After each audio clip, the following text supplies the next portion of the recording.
Bonjour à tous et bienvenue sur cette nouvelle vidéo où nous allons aujourd'hui ajouter un composant électrique dans notre coffret électrique de piscine Panorama. Donc en intégrant un départ protégé C10, donc 10 A, pour venir y raccorder n'importe quel appareil consommant de moins de 10 A, tel qu'un électrolyseur de sel, un appareil de régulation ou tout autre appareil. Donc avant de commencer, on va vous rappeler qu'il faut couper l'alimentation électrique avant d'effectuer l'installation et on vous conseille de faire cette opération par un professionnel qualifié.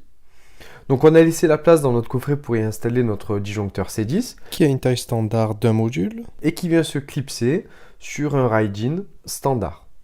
On va ensuite procéder au raccordement. Donc on ne va pas pouvoir venir se raccorder directement sur l'interrupteur différentiel puisqu'en effet il y a déjà deux fils en sortie. Et d'usage, il est recommandé de ne pas mettre plus de deux fils dans une même cage. Donc on va donc venir faire des ponts à l'aide ici de borniers Vago. Donc on va en premier débrancher les fils de neutre en sortie de l'interrupteur différentiel.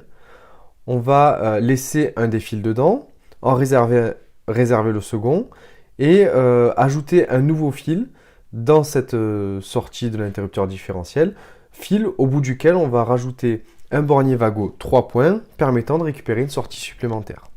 Dans ce bornier Vago, on va venir brancher le second fil qui était originellement raccordé au différentiel et on va raccorder un dernier fil qui va aller jusqu'à l'entrée neutre du disjoncteur C10, donc en haut à gauche sur ce modèle.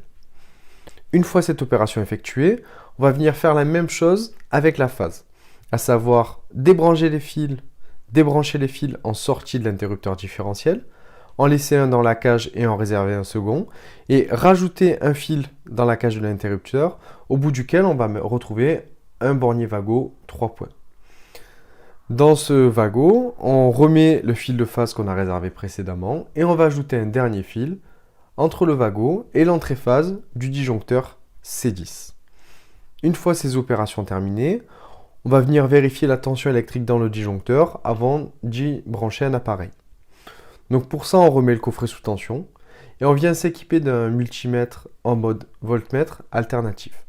On va venir mesurer la tension en sortie du disjoncteur et si on mesure 230 volts, on peut donc considérer que l'installation est réussie. On peut, pour terminer, recouper l'alimentation électrique du coffret et venir raccorder l'appareil que vous souhaitez sur votre disjoncteur C10 qui vient d'être installé.